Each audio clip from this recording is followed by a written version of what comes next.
Tapos diretso ang tinanong ni Ogie Diaz si Piang Smith kung galit ba ito sa kanya, ay si Ogie naman ang nagtanong kay Pokwang kung galit ito sa young actress.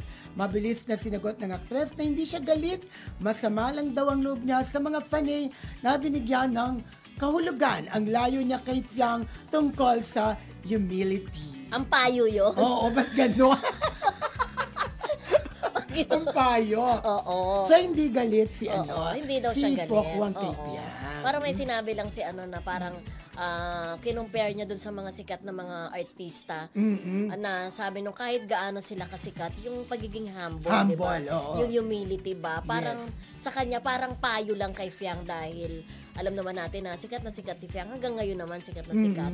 Kumbaga maging humble. So, hindi daw siya galit kay Piang. Ang nagagalit siya, yung ibang mga fanay talaga na parang umu-over na, parang below the belt na rin yung tira.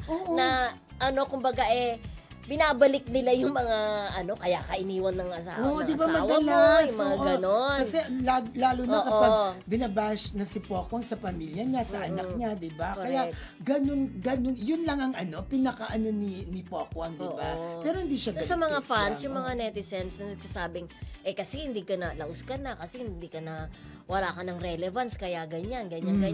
Pinapatulan mo na si Para, ang point lang naman ni Piang, syempre is, bilang baguhan si Piang, parang pinagsasabihan lang niya.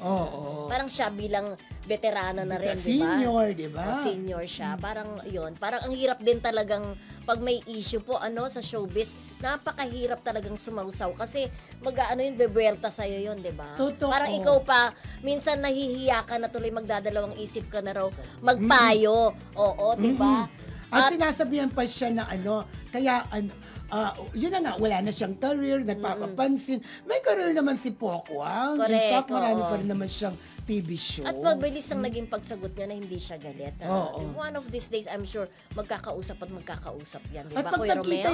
Di ba, pag nagkita yung dalawang yan, for sure, magyayakapan, magbabatian, di ba? Malit lang naman ang showbiz. Correct. At sa malay mo, maging magnanay sila sa isa sa mga pelikula, di ba?